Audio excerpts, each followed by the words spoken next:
আসসালামু আলাইকুম। কেমন আছেন সবাই? আমাদের সমাজে একটা প্রচলিত মিথ্যে কথা আছে, যেটা মোটামুটি সব বিয়ের শুরুতেই বলা হয়ে থাকে। সেটা হচ্ছে, ছেলে বিয়ে করিয়ে বউ না, মেয়ে ঘরে এনেছি। এই যে কথাটা আমরা বলি, এই কথাটার সত্যতা কতটুকু?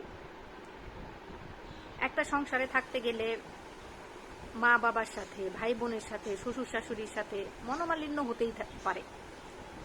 এটা একটা স্বাভাবিক বিষয়।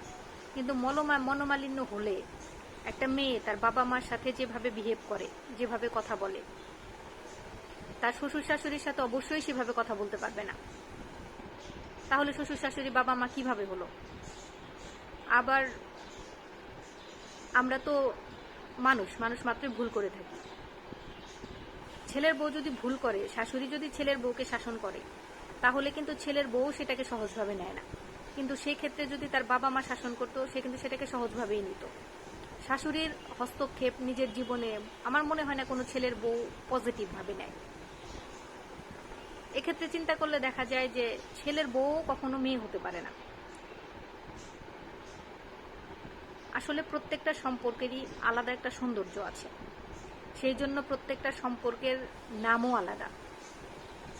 সম্পর্কের সমীকরণ যদি একই হতো, তাহলে তো সম্পর্কের নাম চেঞ্জ হতো না, নামও একই হতো। তাই যেই সম্পর্কটা যেই নামে পরিচিত, আমাদের সবারই উচিত সেই সম্পর্কটাকে সেইভাবেই অ্যাকসেপ্ট করা। ছেলের বউকে ছেলের বউ হিসেবে অ্যাকসেপ্ট করা, শাশুড়িকে শাশুড়ি হিসেবেই অ্যাকসেপ্ট করা। শাশুড়িও যেরকম কখনো মা হতে পারে না, ছেলের বউ কখনো মেয়ে হতে পারে না।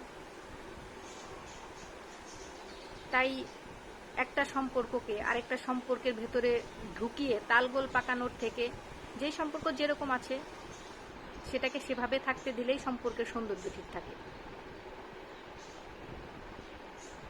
ভালো থাকবেন সবাই।